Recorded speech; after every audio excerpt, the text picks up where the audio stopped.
1 month after the train derailment, questions remain about the future of East Palestine, Ohio, and about railroad and environmental safety in the U.S. At a town hall meeting, passions flared. This has touched me on every level. This has touched my family. This has touched my friends. This has touched my farm. This has touched my animals. This has touched my finances. This has touched my home. And it will touch me to the cellular level when I get diagnosed with cancer, ALS, or whatever is going to come down the road if I stay in this contaminated, toxic town. Officials from Norfolk Southern Railroad skipped a previous town hall meeting, but are now compelled to attend under an order from the U.S. Environmental Protection Agency. The company sent a lobbyist. Has there been any talk about relocating people? There is not. Why is that? Whose call would that be? I don't know whose call that will be.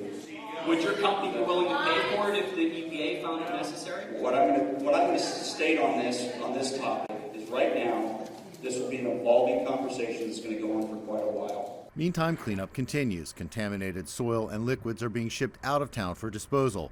The EPA has ordered Norfolk Southern to begin testing for dioxins, toxic pollutants that may have been released when chemicals burned after the crash. So far, the drinking water and air remain safe, according to the EPA. The agency set up an office in town to deal with residents' concerns.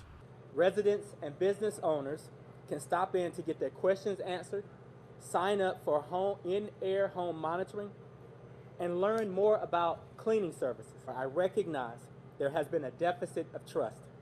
This community has gone through a lot over the last several weeks, and understandably continue to wonder what the future looks like for East Palestine. U.S. President Joe Biden says he will travel to East Palestine, but no details have been released. I've spoken with every official in Ohio, Democrat and Republican, on a continuous basis, as in Pennsylvania.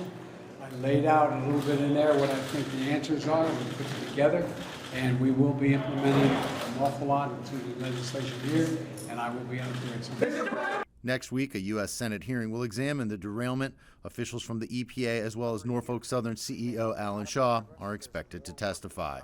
Jim Spellman, CGTN, Washington.